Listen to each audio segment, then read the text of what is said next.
आगामी डिसेम्बर 4 तारिख Puri blue flag beach रे अनुष्ठित होता नौसेना दिवस में विभिन्न युद्धर रणकौशल प्रदर्शन कर युद्ध जहाज केवल से नुहे एयर शो प्रदर्शन कर नौसेना।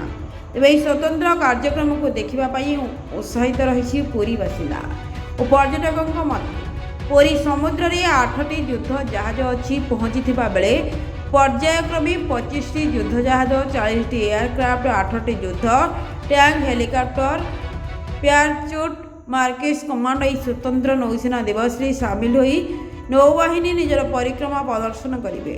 तेज नौसेना दिवस मात्र अल्प दिन थिबारु नौसेनार helicopter tanker Puri blue flag beach रे युद्ध अभ्यास आरंभ कर नौसेना दिवस स्वतंत्र कार्यक्रम को सफल करने जोरसोर लगी पड़ी पुरी जिला प्रशासन।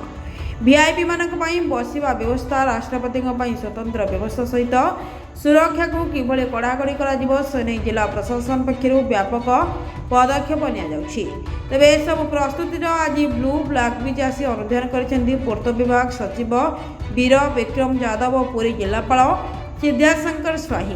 न्यायभिड़ी 20टी पार्किंग स्थल व्यवस्था होता बेले आसंता 1 तारिख विधिवत भाव युद्धाभ्यास कर भारतीय नौसेना। Bureau report Odisha digital.